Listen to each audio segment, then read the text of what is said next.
আমি মানুষের স্বার্থে এমনকি নিজে পদত্যাগ করতেও রাজি আছি। আমার মুখ্যমন্ত্রীর পদ চাই না, কিন্তু আমি চাই মানুষ বিচার পাক, তিলোত্তমা বিচার পাক, আর সাধারণ মানুষ চিকিৎসা পাক।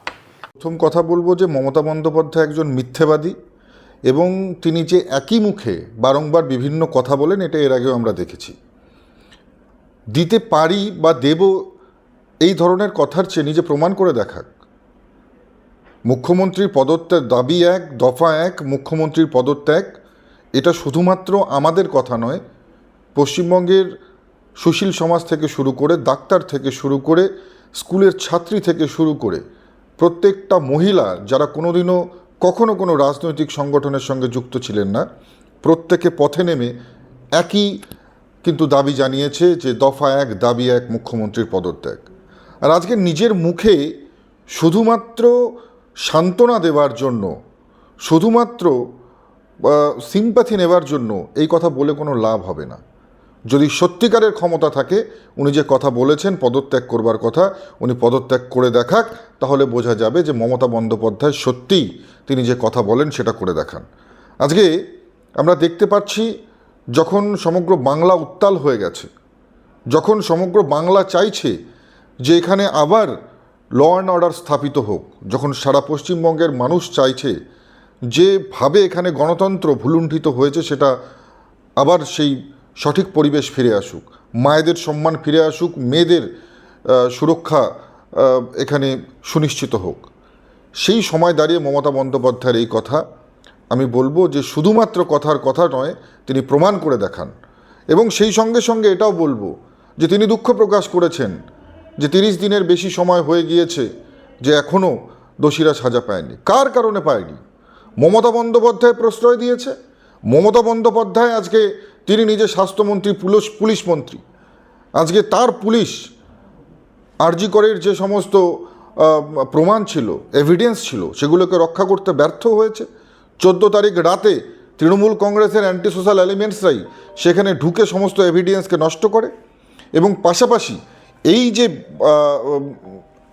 যে দাবি সাধারণ মানুষ উঠিয়েছিল, যে দোষীদের শাস্তির দাবি, সেই দাবি কিন্তু মানুষের কণ্ঠরোধ করবার কাজ করে।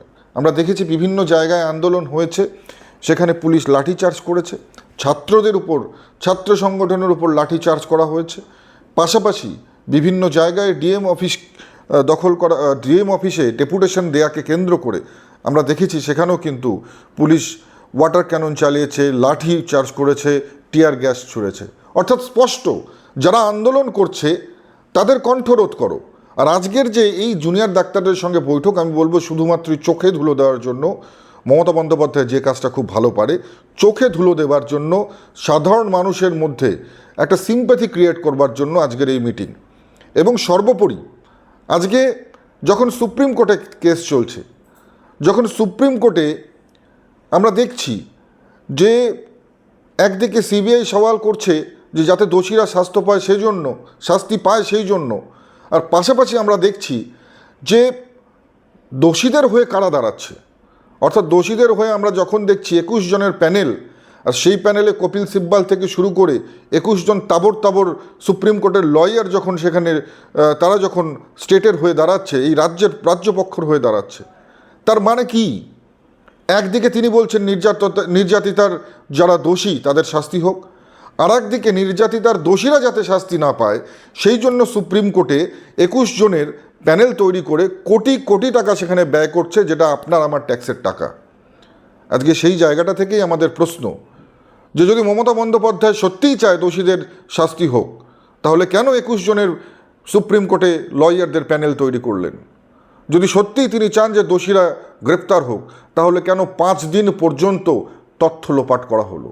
যদি সত্যিই তিনি চাইতেন যে দোষীদের শাস্তি হোক, তাহলে কি কারণে আমরা দেখেছি যে পিডব্লিউডিকে অর্ডার করে সেখানে তড়িঘড়ি যে ঘরে এই ঘটনা ঘটেছে সেই ঘরের দেয়াল ভেঙে দেওয়া হলো, সেই ঘরের যে ঘরে সেই ডেড বডি পাওয়া গিয়েছিল সেই ঘরের মেঝে অ্যাসিড দিয়ে পরিষ্কার করা হলো? কি কারণে? কি এমন কারণ ছিল যে সূর্যাস্ত হওয়ার পরেও পোস্টমর্টম করতে হলো? এই প্রশ্নগুলো সাধারণ মানুষের মনে জাগছে।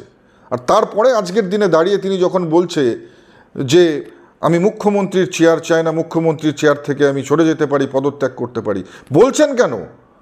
প্রমাণ করে দেখান, কাজে করে দেখান, তাহলে বুঝতে পারবো যে আপনি সত্যি কথা বলেন।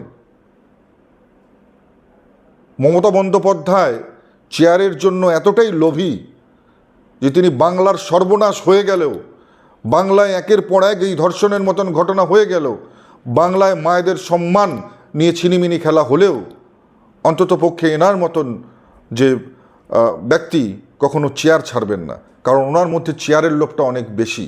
চেয়ারের লোভ বেশি বলেই তো মানুষের মধ্যে বিভ্রান্তি ছড়াবার জন্য, সিম্প্যাথি ক্রিয়েট করার জন্য আজকে এই ধরনের লোক দেখানো মিটিং। আমি বলবো শুধু কথায় নয়, কাজে প্রমাণ করে দেখান। শুধু মুখে বলে পদত্যাগ করব বলে নয়, পদত্যাগ করে তবে প্রমাণ করুন যে আপনি মমতা বন্দ্যোপাধ্যায় সত্যবাদী।